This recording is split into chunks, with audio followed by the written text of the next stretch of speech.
That was some camera maintenance. That was some, what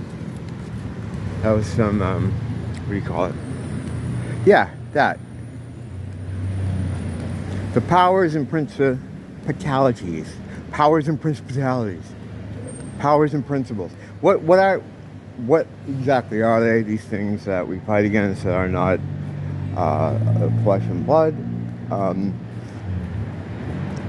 It's been theorized that perhaps the nations are actually led and controlled by fallen angels. To what extent and to what number for each country, I don't know, maybe there's one for each. I don't know if you actually see them. I don't think they're playing any of the roles. Could be wrong, perhaps they are.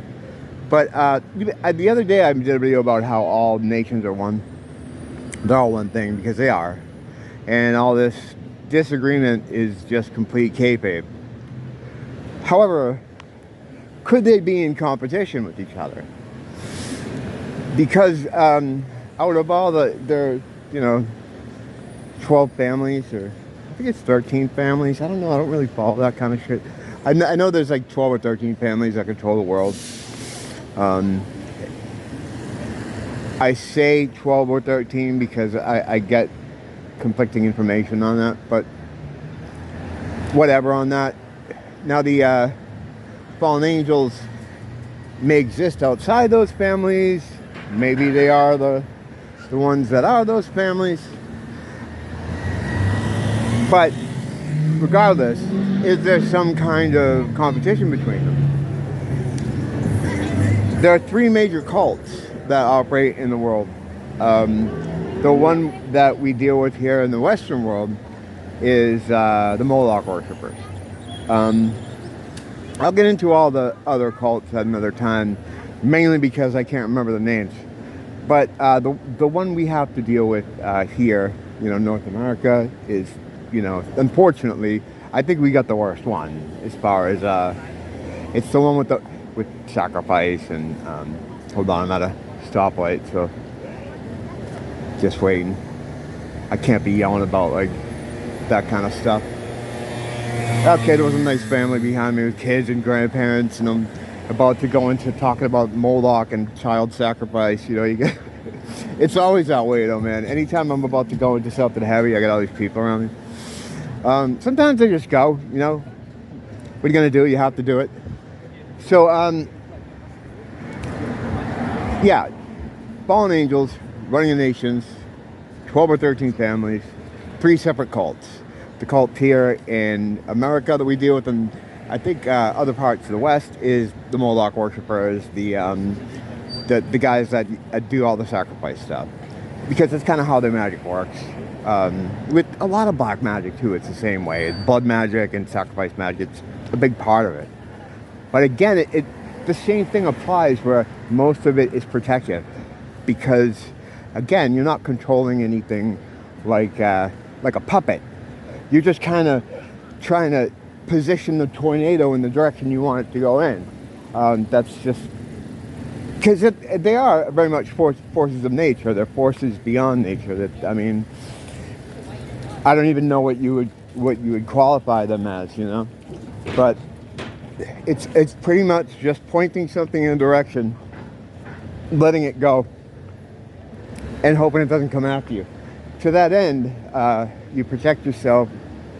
In a lot of, with our cult, our team, they're all blood sacrifice. To get the bigger bang out of the ritual or the spell they're trying to do, they need more sacrifice, you need more blood, they need more death. So the bigger the thing they want to do, the larger power they have to put into it, that requires life. Now, in a strange way, it's almost like the way we work, like the things we do or we're capable of doing.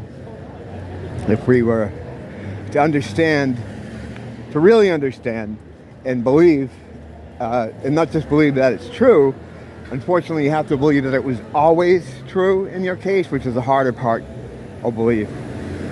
But anyway, we use our life force to do these things, and that's why in this energy loose from, they take, you know, the energy is the most valuable thing, especially divine energy, which is what we have.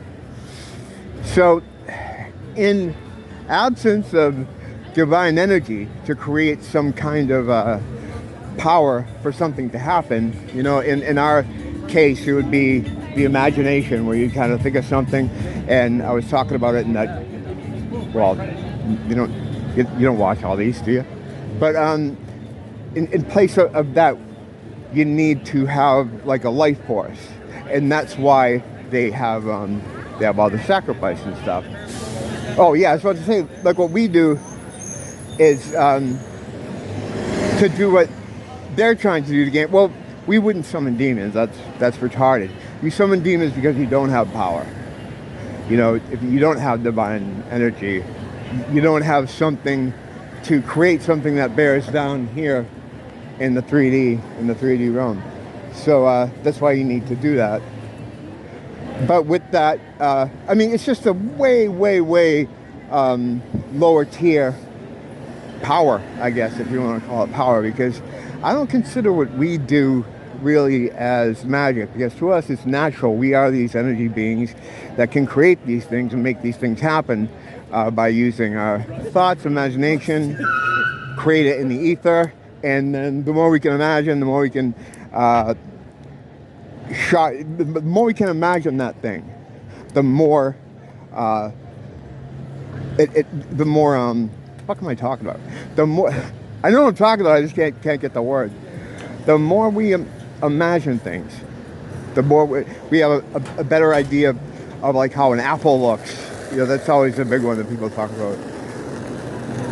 Like if you can't just see it in like a cartoon outline, if you can not only do that, but if you could see the weight of it, and if you could imagine how it would feel to bite into, and the moisture of it, if you can do all that, then whatever your thought form is supposed to do, even if it's like to push a door open, it'll work better here.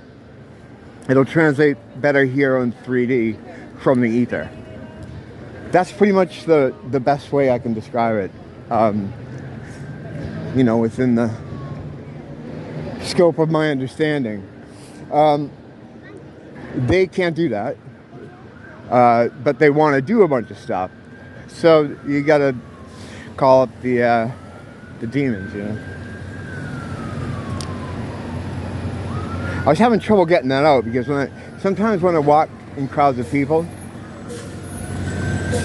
I mean, I have my security radar going all the time in my head, but sometimes even if I'm not really paying any notice to them, I get like a walk through interference, you know, like when you're driving in a car, listen to a radio station, and you go through a certain part of town or somewhere, and you start getting all these different stations are coming in.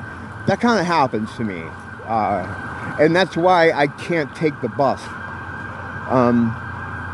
When this was all starting for me, and I'm going to use the word in earnest, even though I hate it because it doesn't mean anything. But when this all started for me in earnest 3 or 4 years ago, I was having real trouble on the bus.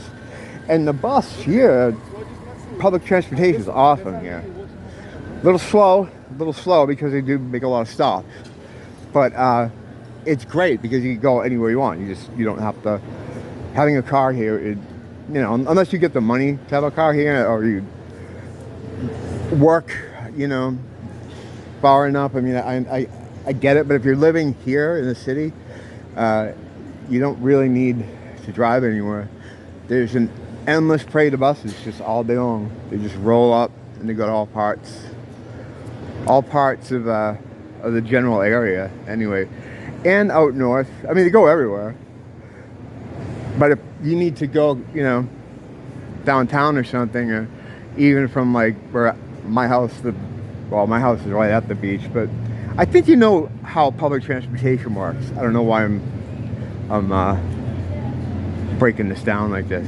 It could be because I had some plant medicine. I'm gonna blame everything on that.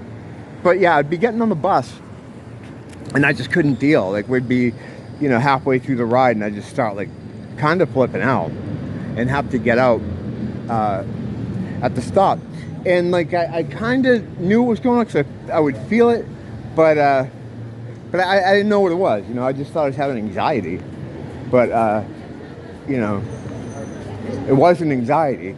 What was happening was I was picking up I was like a radio.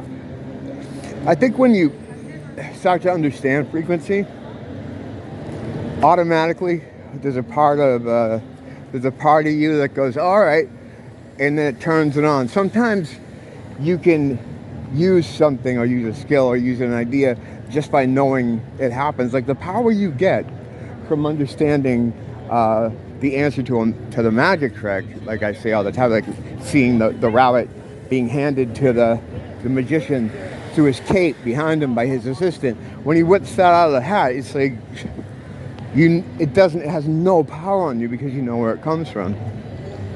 So in the way you gain that kind of understanding of something by knowing the trick, that's how the other way is too. It works the same way that way. I didn't really put those two thoughts together well. So in your mind, you're smarter than me. If you could just go back and connect them, and then that's what I was trying to get across. Yeah, I get through here. Yeah, it's weird. It's like you can feel them. You can feel it. Not all the time. Sometimes I can walk around people and I'm fine. Sometimes, you know, I could be in a crowded place and it's no problem. But then sometimes I'll just walk through like that bus stop that I was at and I'll just get frazzled. Like I can't think of anything. I don't like hear other noises or sounds or people's voices or anything. It's not like that. It's like it's that place, you know what I mean? That place beyond eyesight, somewhere just beyond thought, you know, like the your mind's eye or something. That kind of nebulous area is where you get that shit. But I definitely think it's frequency. Because when I first started understanding frequency and learning about it, I just started being able to suss things out a little bit better. Sometimes, like I could tell when, interpersonally, like when someone was kind of full of shit. Not always great at that, but it seemed to have gotten a little better. And I think it's because, you know, I'm recognizing the frequency. It isn't so much that I've gotten better, like, knowing this stuff or how to deal with people, because I don't. I think if anything, it gets worse. But, hold on a second. Oh, baby. Thank you.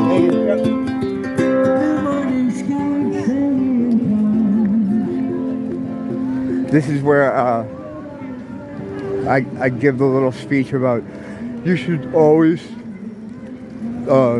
tip your local artists because blah blah blah. You know what I'm saying? But what was I getting to? See him? Oh, what exactly just happened there? Like you feel all this frequency, or what I think is frequency. Yeah. So I would start to see things and just know things better. Sometimes when dealing with people, as one example. And I don't think it's because I've gotten any keen sense of perception on how to understand people better. I think it's just I started recognizing that even subconsciously, that it's a frequency thing. That truth has its own frequency, lies has its own frequency. Everything's on a frequency. And sometimes just knowing that subconsciously sets something off inside you where it's like you kind of look at that, or you look for that, or you start to recognize that. You start to recognize certain frequencies. Maybe like how each thing has its own frequency, they could then be grouped into like a band. You know, because I've often thought like everything having its own frequency. That's a lot. Like, you know, and I don't even know if that's what people say when they talk about that, if they mean every individual thought, emotion. But I think they're more like bands, you know. And in this, the body, the avatar, we can only see a very tiny band of frequency, from what I understand, from what I've picked up on. There's like a limiter, like a governor on the body. Why did I yell that? The like when you drive an old truck, or not old one, new ones too. If you're a delivery guy, they'll put like a governor on the speedometer so you can only go so fast. Keeps people from speeding. It's called a governor, a limiter, or a limiter. Yeah. So our bodies have that, like not just one. Everywhere. The suit is designed that way. I didn't mean to say our bodies, because you got to kind of move away from that if you can. You are not your body. It's not your body. It's just the thing you're in. And when you say body, it brings up thoughts of the organic and not so much thoughts of the machine, just because of the word. And that's a spell. That's a charm, really. That's like a, certain words have a certain effect on you. That's fucking black magic, man. So just by hearing the word body, you think like organic, when you should really think more like machine, because it's exactly what it is. And we say it's organic to us because we recognize it as something that's similar to what we are, over maybe like, a copy machine or something. But we're more like the coffee machine than, something organic like a weather pattern or a fucking tree. It's a whole different thing. You know what I'm saying, right? We're all on the same page here. We all understand each other. All right. It's time to head to buy some more super glue. Instead of just buying 3 of them, I get one, use it, get one, use it. You don't need to hear about my problems. Don't blame the teacher, blame the school.